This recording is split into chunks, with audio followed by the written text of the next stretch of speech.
অনুসূচিত জাতি যুৱ ছাত্ৰ পৰিষদ অসমৰ যোৰহাট জিলা সমিতিৰ সহকাৰী সাধাৰণ সম্পাদকক শাৰীৰিকভাৱে আক্ৰমণ 4জনীয়া দুৰ্বৃত্ত দলৰ। ঘটনাৰ 15টা দিন অতিক্ৰম হোৱাৰ পাছতো আৰক্ষীয়ে একো ব্যৱস্থা নোলোৱাৰ অভিযোগ ভুক্তভোগীৰ। 30 তাৰিখে ৰাতি 10মান বজাত 4জনীয়া দুৰ্বৃত্ত দল এটা আহি পেলাই মোক মানে ফুচুলাই মেলি ৰাস্তালৈ মাতি পেলাই ৰাস্তাত আহি যেতিয়া আমি কথা পাতিও মানে সেই সময়তে তেওঁলোকে ধৰি লৈ পেলাই মোক গোলকৈ প্ৰহাৰ কৰে। কি কাৰণে কৰে? এই এনেই তৰ্কাতৰ্কি লাগে আহি পেলাই ইয়াত কথা পাতি থকা সময়ত। তাৰপিছত এজন লগত মই কথা পাতি থাকোঁতে বেকৰ পৰা দীপাংকৰ লগৰ বোলাজনে আহি মোৰ নাকত মাৰে। তাৰপিছত প্ৰিয়াংকু দাস বোলাজনে কিবা চাবি আনি পেলাই মোৰ চকুত মাৰি দিয়ে। তেনেকুৱাতে আকৌ দীপক দাস বুলি কোৱাজনেও আহি পেলাই মোক বাওঁ চকুটোত মাৰে।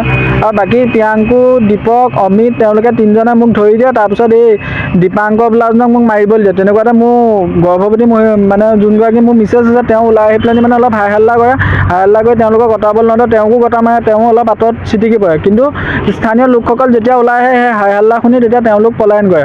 আৰু ৰাতিয়ে গৈ পেলাই মই আমাৰ সাধাৰণ সম্পাদক মাইনা দাস ডাঙৰীয়াক মাতি পেলাই তেওঁ আহি পেলাই মোক আমাৰ SBD থানালৈ লৈ যায়। SBD থানাতে আমি ৰাতি এখন এজাহাৰ দিওঁ 10মান বজাত। তাৰপৰা মোক ধৰি লওক মেডিকেল চিকিৎসাৰ বাবে তেওঁলোকে লৈ যায়। তাৰ 2-3 দিনমানৰ পাছত যেতিয়া মই তেওঁলোকৰ ওচৰত যাওঁ তেওঁলোকৰ ছাৰে মোৰ মুখাগতে তেওঁলোকলৈ ফোন কৰি মাতে। তেওঁলোকক অকণমান মোৰ মুখাগত দাবী ধমকিও দিয়ে, কিন্তু তেওঁলোক নাহে। এদিন দুদিনকৈ দিন বাগৰত আমি SP ছাৰকো এদিন সাক্ষাৎ কৰোঁ। SP ছাৰকো গোটেইখিনি জনাৰ পাছতে কিন্তু আজিলৈকে মানে একো ন্যায় পোৱা নাই। হঠাতে মোক কালি ফোন এটা আহে যে এনেকৈ দীপাংকৰ লগৰ বুলি কোৱা নাই, মানে মোক এনেই কিবা কিবি ক'লে বোলে তোমাৰ কেছটো ৰেজিষ্টাৰ হ'ব। আজি ৰাতিপুৱা মোক মাতে, মই যাওঁ, গৈ পেলাই গম পাওঁ যে দীপাংকৰ লগৰ বোলাজনক ধৰি থৈছোঁ বুলি কয়। কিন্তু মই অলৰেডি মোৰ চকুৱে দেখা নাই, তেওঁক বুক ধৰি কি আমাৰ পুলিবত ৰাখিছোঁ বুলি কয়। তাৰপৰা মোৰ ষ্টেটমেণ্টখিনি আজি লৈ আহি পেলাই এই জেগাখিনি চাই, কিন্তু এতিয়া সন্ধিয়া গম পাওঁ বোলে আকৌ দীপাংকৰ লগৰ বোলাজনক বোলে এৰি পঠিয়াই দিয়ে। আৰু বাকীটো আপোনাৰ অমিত প্ৰাণ দাস, দীপক দাস আৰু প্ৰিয়াংকু দাসক এতিয়ালৈকে একো এৰেষ্ট কৰিবই পৰা নাই তেওঁলোকে। কি কাৰণে মাৰপিটটো হয় মানে তোমাক কি বুলি কয়? এই ইয়াত আহি পেলাই কিবা মানে পুৰণা কিবা কিবি কাজিয়া কথা কয়। তই মই আগতে মাৰিছিলি, মই আগৰ ল'ৰাটো হৈ থকা নাই। সেই মানে আপোনাৰ যদি ক'বলৈ নাই, এতিয়া ক্লাছ 6-7ত যদি ক'ৰবাত কিবা কাজিয়া এখন হৈছিলে, সেই কিন্তু আজি আৰু মোৰ 30 বছৰ বয়স হ'ল, মই ক্লাছ 6-7ৰ কাজিয়াখন মই মনত নাৰাখোঁ। এই কথাবিলাক লৈ পেলাই ইয়াত অকণমান তৰ্কাতৰ্কি হয়। মই মানে অকণমান এনেকুৱা দেখায় যে তেওঁ এই ইয়াতে হৈছে হেৰি মানে কি বুলি কয়, অলপ দিনৰ আগতে এখন কাজিয়া হৈছিলে, দুই পক্ষৰ মাজত এখন কাজিয়া। সেই কাজিয়াখনৰ গইনা লৈ আজি তোমাক মাৰপিট কৰিছিলে? নাই, সেই কাজিয়াখনৰ গইনা লৈ পেলাই মোক মাৰপিট কৰিব অহা নাই তেওঁলোকে মানে মোক মানে এটা টাৰ্গেট কৰি লৈছে যে মানে উইক পইণ্টটো চাইছে। আজি আমাৰ উইক পইণ্টটো কৰিছে, উইক পইণ্টটো মোক দেখা পাইছে আমাৰ 4-5জনৰ মাজত। গতিকে তেওঁলোকে আহি পেলাই মানে আৰু এই দীপাংকৰ লগৰ বোলাজনটো কোনো সাংগঠনিক দিশত কাৰো লগত জড়িত নাই। সি আমাৰ লগত আছে না বহিষ্কৃত কেইজনৰ লগত আছে। কিন্তু তেওঁক লগত লৈ আনি পেলাই তেওঁক মানে অকণমান মাদক দ্ৰব্য খুৱাই পেলাই মানে অকণমান উচতনি দি পেলাই লৈ আহিলে ইয়াত কাজিয়াখন কৰাবলৈ ৰাতি। গৰ্ভৱতী পত্নীকো গতিয়াগতি কৰাৰ গুৰুতৰ অভিযোগ ভুক্তভোগীৰ। অতি শীঘ্ৰে আৰক্ষীয়ে এই ঘটনাৰ উচিত ব্যৱস্থা নল'লে তীব্ৰ গণতান্ত্ৰিক প্ৰতিবাদৰ হুংকাৰ কেন্দ্ৰীয় সমিতিৰ। অনুসূচিত জাতি যুৱ ছাত্ৰ পৰিষদৰ অসমৰ যোৰহাট জিলা সমিতিৰ সহকাৰী সাধাৰণ সম্পাদক ৰবি হাজৰিকাক নিজ বাসগৃহৰ সন্মুখতে নিশা 10 বজাত শাৰীৰিকভাৱে আক্ৰমণ 4জনীয়া দুৰ্বৃত্ত দলৰ। মিছা অভিযোগ জাপি দি ৰবি হাজৰিকাক ঘৰৰ বাহিৰলৈ মাতি নি প্ৰহাৰ কৰাৰ গুৰুতৰ অভিযোগ ভুক্তভোগীৰ। 30 তাৰিখে সংঘটিত হোৱা এই ঘটনাৰ সময়ত ৰবি হাজৰিকাৰ গৰ্ভৱতী পত্নীক ঘটনাস্থলীত আহি উপস্থিত হোৱাত পত্নীকো গতিয়াগতি কৰে দুৰ্বৃত্তৰ দলটোৱে। তাৰ পাছতে ওচৰ চুবুৰীয়া আহি ওলোৱাত ঘটনাস্থলীৰ পৰা পলায়ন কৰে 4জনীয়া দুৰ্বৃত্তৰ দলটোৱে। নিশাৰ ভাগতেই ৰবি হাজৰিকাৰ পৰিয়ালবৰ্গই যোৰহাট ISBT আৰক্ষী চকীত 4জনীয়া দলটোৰ ওপৰত এজাহাৰ দাখিল কৰে। কিন্তু আজি ঘটনাৰ 15টা দিন পাৰ হোৱাৰ পাছতো আৰক্ষীয়ে মাত্ৰ এজন দুৰ্বৃত্তক কেৱল সোধা পোছা কৰি ঘৰলৈ যাব দিয়ে বুলি মন্তব্য কৰে ভুক্তভোগীয়ে। সংগ্ৰামী সাংগঠনিক সতীৰ্থৰ ওপৰত হোৱা এই আক্ৰমণৰ ঘটনাক তীব্ৰ গৰিহণা দিছে কেন্দ্ৰীয় সমিতিৰ সভাপতি ৰুবুল দাসে। অনুসূচিত জাতি যুৱ ছাত্ৰ পৰিষদ অসমৰ যোৰহাট জিলা কমিটিৰ সহকাৰী সাধাৰণ সম্পাদক আমাৰ ৰবি হাজৰিকা। এই ৰবি হাজৰিকাক যোৱা 30 নৱেম্বৰ তাৰিখে আমি এতিয়া য'ত থিয় হৈ আছোঁ এই কল্যাণপুৰ কীৰ্তনঘৰৰ পথৰ সন্মুখত 4জন দুৰ্বৃত্তই অতি নিৰ্মমভাৱে নিশা 10 বজাত অত্যাচাৰ কৰিলে। অতি নিৰ্মমভাৱে আপোনালোকে সাংবাদিক বন্ধুসকলে যদি এবাৰ চাই চকুকেইটা দেখিব এতিয়াও ৰঙা হৈ আছে, তেজৰ কঁৰাল বান্ধি আছে, মুখত আঘাতৰ চিন স্পষ্ট হৈ আছে। আৰু আমাৰ লগত চিকিৎসা সম্পৰ্কে সকলো তথ্য পাতি জমা হৈ আছে। 4জন দুৰ্বৃত্ত, তাৰে প্ৰধান দুৰ্বৃত্তজন হ'ল দীপাংকৰ লহকৰ আৰু তাৰ লগত 3জন দুৰ্বৃত্ত। এই যি তিনিজন দুৰ্বৃত্তৰ নামটো মই কোৱা নাই, এওঁলোকে এটা সময়ত আমাৰ সংগঠনত কাম কাজ কৰিছিলে, সংগঠনৰ সদস্য আছিলে। এনেকুৱা ধৰণৰ অনৈতিক যিবিলাক কাম কৰিছিলে, অৰ্থাৎ কাৰোবাক মানে মাৰপিট কৰা, ক'ৰবাত আপোনাৰ জুৱা খেলৰ লগত ব্যস্ত থকা আদি কৰি কিবা অনৈতিক কাম কাজ কৰিছিলে, যাৰ কাৰণে আমি তেওঁলোকক সংগঠনৰ পৰা বহিষ্কাৰ কৰিলোঁ। সংগঠনৰ পৰা বহিষ্কাৰ কৰাৰ পিছত তেওঁলোকে এতিয়া নীতিগতভাৱে আমাৰ লগত যুঁজ দিব নোৱাৰি এই ৰবি হাজৰিকাৰ দৰে যিবোৰ শাৰীৰিকভাৱে দুৰ্বল আমাৰ কৰ্মী আছে তেওঁলোকৰ ওপৰত অত্যাচাৰ কৰিলে। 30 নৱেম্বৰ তাৰিখে নিশা 10 বজাত যেতিয়া ঘটনা ঘটিলে, লগে লগে চিকিৎসাধীন হ'ল আৰু সেই নিশাই আমাৰ আন্তঃৰাজ্যিক বাছ স্থানৰ যিখন আৰক্ষী পহৰা চকী আছে তাত আমি গোচৰ ৰুজু কৰিলোঁ। বিশেষ ফল নধৰিলে, যাৰ কাৰণে যোৱা 8 তাৰিখৰ দিনা আমাৰ মাননীয় আৰক্ষী অধীক্ষক মহোদয়ক আমাৰ সংগঠনৰ সভাপতি সম্পাদকে সাক্ষাৎ কৰিলে, আশ্বাস দিলে দোষীসকলক গ্ৰেপ্তাৰ কৰা হ'ব, তেওঁলোকক শাস্তি দিয়া হ'ব, জেল হাজতলৈ প্ৰেৰণ কৰা হ'ব।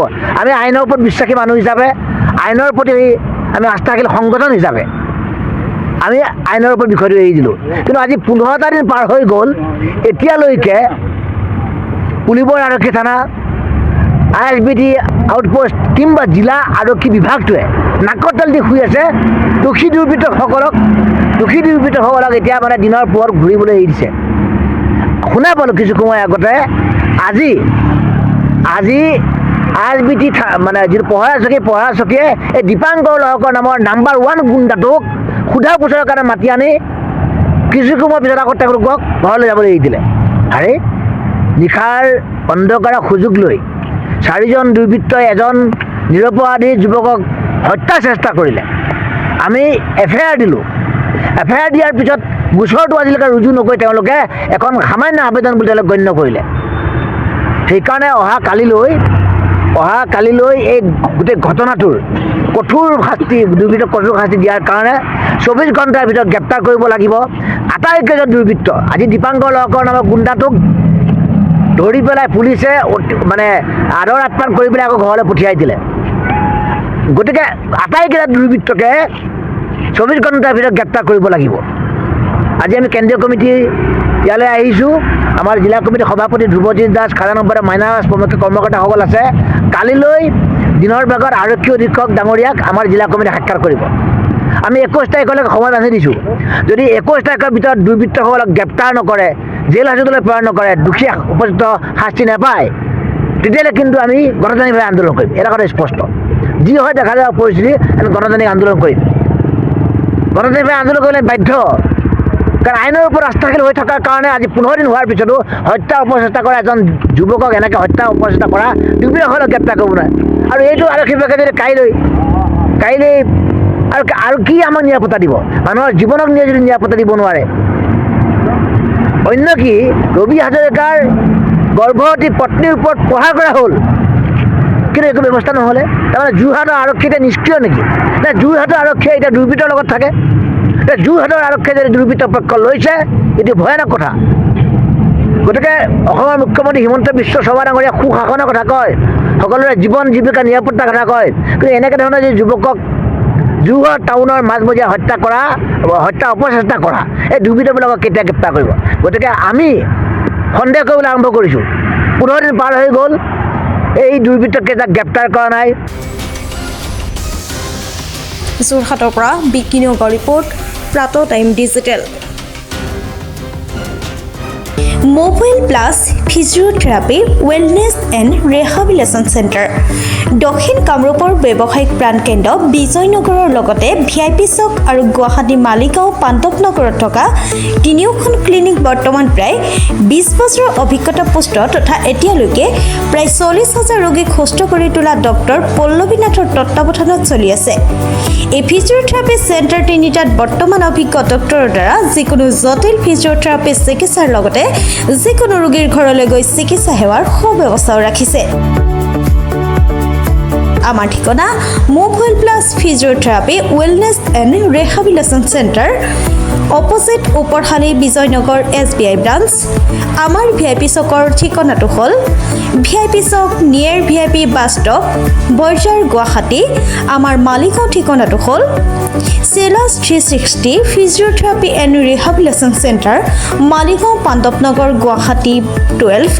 আমাৰ যোগাযোগ নম্বৰ হৈছে 8011744696।